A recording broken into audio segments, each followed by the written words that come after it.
Hello student, welcome back to my YouTube channel Student Study Point, and I hope that you all are fine. So let's move on to a new topic which is to be just discussed today. So let's start. Hello students, 12th class से ये next video है जो कल हमने आपको electric flux के बारे में बताया था, उसकी कंडीशंस के बारे में बताया था। तो नेक्स्ट टॉपिक है इलेक्ट्रिक डायपोल। देखिए इलेक्ट्रिक डायपोल क्या होता है, तो डायपोल से मतलब है एक द्विध्रुव से कहने का मतलब है, तो द्विध्रुव यानी दो ध्रुव होने चाहिए। अब किसके, विद्युत के, तो विद्युत से मतलब आवेश से, तो यानी दो तरह के आवेश होने चाहिए, ठीक है। एक समान, दोनों क्या होने चाहिए, अपोजिट ध्रुवता के होनी चाहिए, यानी दोनों की जो ध्रुवता हो वो क्या हो, विपरीत हो, यानी पोलरिटी क्या हो, दोनों की चेंज हो, यानी अगर एक पॉजिटिव है तो दूसरा क्या होना चाहिए, निगेटिव होना चाहिए, लेकिन परिमाण समान होना चाहिए। तो ऐसा एक कह सकते हो ऐसा सिस्टम जिसमें क्या हो कि दो आवेश हों विपरीत चार्ज वाले, ठीक है, और वे क्या रखे हुए एक बहुत अल्प दूरी पर रखे हों, जिसको हमने क्या नाम दिया है, टू वे, ठीक है। क्या डिस्टेंस लिए टू वे, तो ये चीज़ क्या कहलाती है, इलेक्ट्रिक डायपोल कहलाती है। और हमने जो इसको या तो इस टू वे को डी भी मान सकते हैं, वो आपकी मर्जी है। तो इसको आप एक तरह का ऐसा सिस्टम मान सकते हैं कि एक पॉजिटिव चार्ज एक नेगेटिव चार्ज हो, इनके बीच की दूरी क्या होगी, टू वे। तो ऐसा सिस्टम क्या कराएगा, इलेक्ट्रिक डायपोल, ठीक। अब इलेक्ट्रिक डायपोल मूवमेंट क्या है, यानी विद्युत द्विध्रुव आघूर्ण। तो देखिए इसी के इलेक्ट्रिक डायपोल के कारण क्या होता है, उत्पन्न होता है इलेक्ट्रिक डायपोल मूवमेंट उत्पन्न होता है, ठीक है। अब इसमें और इसमें देखिए, अब यहाँ ये जो इलेक्ट्रिक डायपोल मूवमेंट है, इसमें क्या होता है कि जो एक हमारे पास आवेश ये जो है, तो ये इन दोनों की जो परिमाण होता है वो क्या होता है, इक्वल होता है, लेकिन बस चार्ज क्या होते हैं, अपोजिट होते हैं, यानी एक प्लस तो एक माइनस। तो इनके बीच की दूरी और एक चार्ज का परिमाण, जो इनका गुणनफल आएगा, दूरी इनके बीच की और एक चार्ज का परिमाण, जो इनका गुणनफल होता है वो क्या कहलाता है, इलेक्ट्रिक डायपोल मूवमेंट कहलाता है, ठीक है।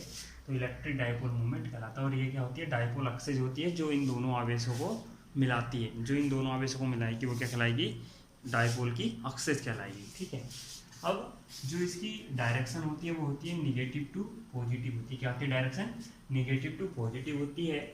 अब जो इसका हमारे पास यूनिट है, तो देखिए आवेश की यूनिट होती है कूलाम, और डिस्टेंस की जो यूनिट है वो क्या होती है, मीटर। तो कूलाम मीटर क्या होती है, इसकी यूनिट होती है।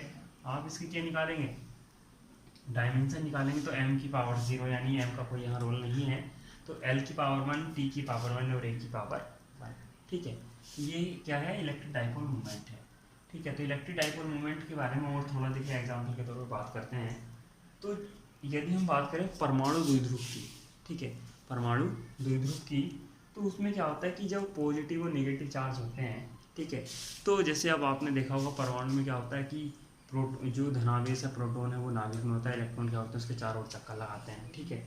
तो जब जो उनका द्रव्यमान होता है, यानी जो धनावेश का द्रव्यमान है और जो ऋणावेश का द्रव्यमान है, उनका जो द्रव्यमान केंद्र होता है, यदि वो सेम है, यानी एक संपाती पॉइंट होते हैं उनके द्रव्यमान केंद्र के, ध्यान रखिएगा, यदि द्रव्यमान केंद्र क्या हो, संपाती होते हैं, किसके, धनात्मक आवेश के और ऋणात्मक आवेश के, तो उस टाइम जो हमारे पास डायपोल होता है, जो डायपोल मूवमेंट निकल के आता है वो निकल के आता है 0 उस परमाणु का, ठीक है। लेकिन यदि हम इस जो डायपोल है, अब हमारे पास जो परमाणु द्विध्रुव है, इसको क्या रख दें, एक बाह्य विद्युत क्षेत्र में रख दें। किस में रख दें, बाह्य विद्युत क्षेत्र में रख दें। तो बाह्य विद्युत क्षेत्र में रखने पर परमाणु द्विध्रुव को क्या होता है कि इसका डायपोल मूवमेंट प्राप्त होता है। डायपोल मूवमेंट क्यों प्राप्त होता है, जैसे आप इसको बाह्य विद्युत क्षेत्र में रखते हैं, तो जो धनात्मक और ऋणात्मक आवेश का सेंटर ऑफ मास का पॉइंट है, यानी सेंटर ऑफ मास है, वे क्या होते हैं, थोड़ी थोड़ी मतलब उनके बीच में कुछ ना कुछ डिस्टेंस उत्पन्न हो जाती है, जिसकी वजह से क्या होता है, वो एक डायपोल बनाते हैं, और डायपोल की वजह से फिर क्या उत्पन्न हो जाता है, डायपोल मूवमेंट उत्पन्न होता है, ठीक है। तो इसका मतलब क्या हुआ कि एक जो परमाणु होता है वो क्या होता है, उसका जो डायपोल मूवमेंट होता है वो कितना, वो डायपोल मूवमेंट क्या होता है, 0। लेकिन जब किसी एटॉमिक डायपोल को कहाँ रख दिया जाए, बाह्य विद्युत क्षेत्र में रख दिया जाए, ठीक है, तो उस टाइम क्या होता है कि जो उनके पॉजिटिव चार्ज के लिए सेंटर ऑफ मास है और जो नेगेटिव चार्ज का सेंटर ऑफ मास है जो होते हैं, तो वे क्या होते हैं, थोड़ा कुछ ना कुछ दूरी पर आ जाते हैं। उनके बीच में कुछ ना कुछ दूरी होने के कारण क्या बन जाता है, एक डायपोल मूवमेंट बन जाता है। तो इसलिए उसको वहाँ क्या आता है, फिर उसका डायपोल मूवमेंट का कोई ना कोई आंसर प्राप्त होता है आपको।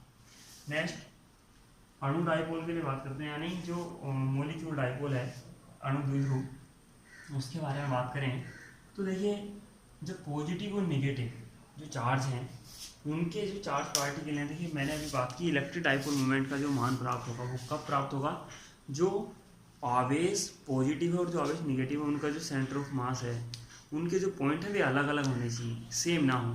सेम होने पर मोमेंट प्राप्त नहीं होता और दूर दूर होने पर मोमेंट प्राप्त होता है। तो वही चीज़ मॉलिक्यूल के लिए है, ठीक है। तो होता क्या है कि यदि पॉजिटिव और निगेटिव चार्ज के सेंटर ऑफ मास है वो क्या हो, अलग अलग बिंदु हों, जो उनके द्रव्यमान केंद्र हैं वे क्या हो, अलग अलग बिंदु हों, तो उस टाइम जो आपका कह सकते हो कि जो अणु है वो क्या होगा, पोलर मॉलिक्यूल होगा, ठीक है। और हमारे पास डायपोल मोमेंट का भी मान प्राप्त होगा, यानी ऐसे मॉलिक्यूल डायपोल जिनके जो सेंटर जो पॉजिटिव चार्ज है उनका सेंटर ऑफ मास, जो नेगेटिव चार्ज है उनका सेंटर ऑफ मास अलग अलग हो, यानी कुछ दूरी पर हो, उस टाइम डायपोल मोमेंट प्राप्त होता है। और ऐसे जो मॉलिक्यूल होते हैं उनको बोलते हैं पोलर मॉलिक्यूल, यानी ध्रुवीय अणु। क्या बोलते हैं, ध्रुवीय अणु, ठीक है। एग्जाम्पल में H2 है, HCl है, NH3 है, ठीक है। अब नॉन पोलर मॉलिक्यूल की बात करते हैं, यानी अध्रुवीय अणु की। तो इनमें क्या होता है, देखिए इनमें जो सेंटर ऑफ मास होते हैं पॉजिटिव और नेगेटिव चार्ज के, वे क्या होते हैं, एक ही बिंदु होते हैं, यानी संपाती पॉइंट होते हैं। इसलिए ऐसे जो होते हैं उनको अध्रुवीय अणु बोलते हैं, उनका कोई डायपोल मोमेंट नहीं होता। तो O2, N2, H2 इस तरह के क्या होते हैं, नॉन पोलर मॉलिक्यूल होते हैं, ठीक है। अब देखिए इसी के ऊपर एक एग्जांपल है जो अधिकांश पूछा भी जाता है HCl के लिए, कि जो HCl अणु है, ठीक है, तो इसके H+ और जो Cl- होता है, ठीक है, इसके बीच जो दूरी है इनके आयनों की 1.28 एंगस्ट्रॉम है, ठीक है। तो इनके बीच डायपोल मोमेंट निकाल के बताना है। तो डायपोल मोमेंट को मैंने आपको बताया P क्या होता है, P बराबर होता है Q × D, ठीक है। दूरी आपको दे रखी है, तो D बराबर दे रखा 1.28 एंगस्ट्रॉम, एंगस्ट्रॉम में 10 की पावर -10 क्या होते हैं, मीटर होते हैं। चार्ज आपकी बात, आवेश की बात करें तो दोनों ही आयन है, तो कितना आवेश होगा, E = क्या होता है 1.6 × 10⁻⁹ क्या होगा, कूलम आवेश होगा। आप इन दोनों के लिए यहाँ वैल्यू रखिए तो याद आएगा 1.6 × 10⁻⁹ इंटू 1.28 × 10⁻⁻10।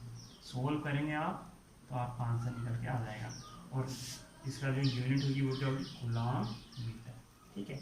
ये आपका क्या हुआ, ये न्यूमेरिकल हुआ। तो देखिए हमने क्या होता है, एक बार रिवाइज कर देता हूँ। इलेक्ट्रिक डायपोल क्या है, इलेक्ट्रिक डायपोल से मतलब है दो समान परिमाण के अपोजिट चार्ज होते हैं, उनके बीच में कुछ ना कुछ थोड़ी दूरी होती है, अल्प दूरी जिसको बोलते हैं। अगर वे अल्प दूरी पर रखे हैं तो ऐसा सिस्टम कहलाता है इलेक्ट्रिक डायपोल, ठीक है।